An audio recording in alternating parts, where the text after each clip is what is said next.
तो भाई लोग अगर तू लोग रियलमी के लवर वाले हो तो तहार लोग खातिर तो मौजे हो गइल बा, बहुत ही खतरनाक वाला मौज।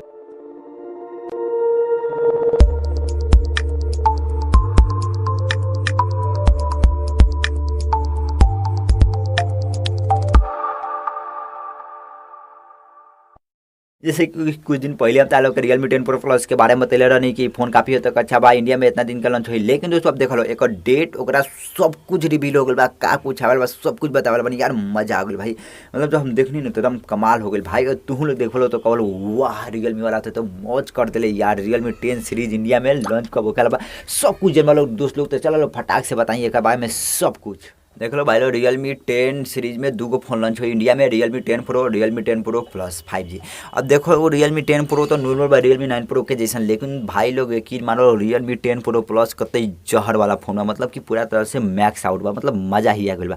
तो सबसे पहले हमनी के एक रियलमी 10 प्रो के फीचर देखल जाए जो कि नॉर्मल बा, नॉर्मल भाषा में ही समझ जाए के वाला 6.72 इंच का फुल HD plus IPS LCD display जो उनकी 120 रिफ्रेश रेट के साथ बा, क्वालकॉम के स्नैपड्रैगन 695 वाला प्रोसेसर बा, 5 mAh के बैटरी के साथ ही 33 वाट के फास्ट चार्जर बा, 108 MP प्लस 2 MP के बैक में कैमरा, फ्रंट में 16 MP के कैमरा बा, रियलमी Y4 देखे आउट ऑफ बॉक्स मिल जाई, UFS 2.2 LPDDR4S के रैम सपोर्ट देखे मिल जाई। ई तालो के दूगो वेरिएंट में देखे मिली 8256 और साथ में 12256।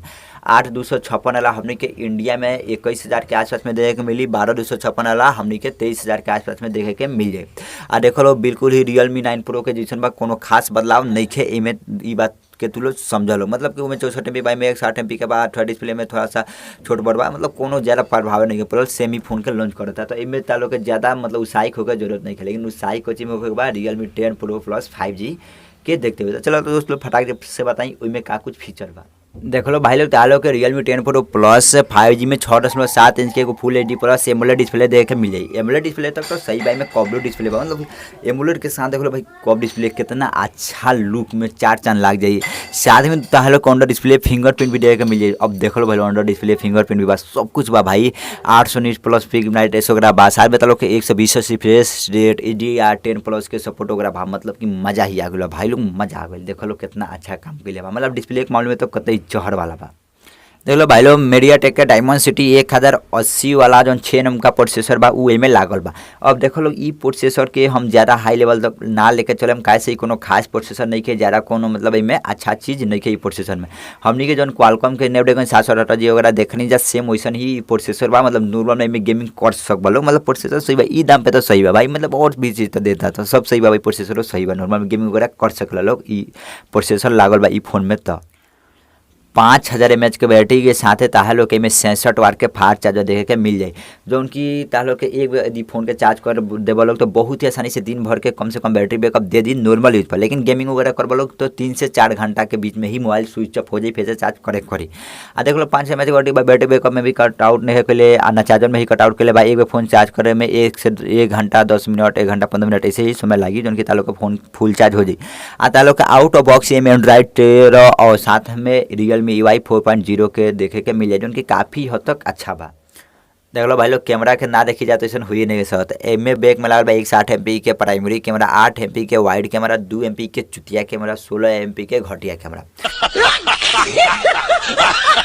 मतलब कैमरा खातिर रुके चाहता लोग तो मत रुके लोग, चालो के मतलब बिल्कुल ही समय बर्बाद। कैमरा क्वालिटी बिल्कुल ही घटिया बा। 8 MP के वाइड कैमरा से कुछ करिए नहीं खोल सको, 2 MP के चुतिया कैमरा बा, 16 MP के फ्रंट जोन की बा, घटिया ही आई फोटो, मतलब कोनो खास नहीं। तो कैमरा क्वालिटी नॉर्मल बा, कोनो खास नहीं है। UFS 2.2 के स्टोरेज सपोर्ट, LPDDR4S के रैम सपोर्ट भी देखे के ई फोन में मिले, जो उनकी नॉर्मल बा भाई, चला लो सही है। देख लो भाई लोग ई तालो के मतलब कि स्टार्टिंग के प्राइस मतलब 8,128 से स्टार्टिंग बा, मतलब कि सही बा भाई, मतलब देखो सब कुछ सही बा ई फोन में। स्टार्टिंग प्राइस हम चाइना के प्राइस से मतलब थोड़ा 2-3 हज़ार बढ़ाइए के तालो के इंडिया प्राइस बता, मतलब चाइना में 8,128 वाला 19,500 में लॉन्च होइल बा, तो इंडिया में ताहार लोग के ई 23 से 24,000 के बीच में देखे मिली, मतलब चाइना से मांग मिली। देख लो भाई लोग डेट जौन बा, डेट बिल्कुल ही कंफर्म बा, 8 दिसंबर के 12:30 तक इंडिया में लॉन्च हो जाई। अब देख लो भाई लोग ओबरा तो बुक तुरंत से ना कर पे बोलो, 2-3 दिन बाद से सेल लगी तो पता लग जाए रही कि कब ई बुक हुई। तो दोस्त लोग यकीन मान लो मजा ही आ जाएगा भाई। मतलब ये फोन जब इंडिया में आई तो हल्का मचा रही, लेकिन खाली प्लस वाला, खाली प्रो वाला कोनो खास नहीं है, मतलब सेम ही बात। तो एक खातिर इंतजार करिए लोग भाई लोग, बहुत ही मजा आई। आए को हम खरीद के फुल रिव्यू भी अपना चैनल पर डाले। ऐसे भाई लोग हमारे चैनल के सब्सक्राइब करके बेल आइकन के दबा दो लोग, ऐसे भी सब्सक्राइब कर लो। कैसे भाई लोग वीडियो के बनाए में बहुत ज़्यादा मेहनत लागेला, बहुत ज़्यादा रिसर्च करे तब जाके एगो वीडियो तैयार होला। तो भाई लोग तू सब्सक्राइब ना कर बोलो तो उत्साह कैसे बढ़िया था लोग कहती हम भोजपुरी में वीडियो कैसे लिया है, तो सोच लो भाई लोग कैसे लिया पाए जब उत्साह ना बढ़े बोलो। तो ऐसे चैनल के सब्सक्राइब करके बेल आइकन के दबा दो लोग, कमेंट बॉक्स में बताओ लो तालो कि वीडियो कैसा लागल। ई वीडियो का अपना दोस्त में भी शेयर कर लो ताकि वो लोग भी मतलब मौज कर पाओ लोग ये देखते हुए। तो चलो भाई लोग एक साथ वीडियो करे चैनल समाप्त, मिलते हैं तालों से वीडियो में। तब तक खाती बाय बाय, जय हिंद, जय भारत, जय बिहार।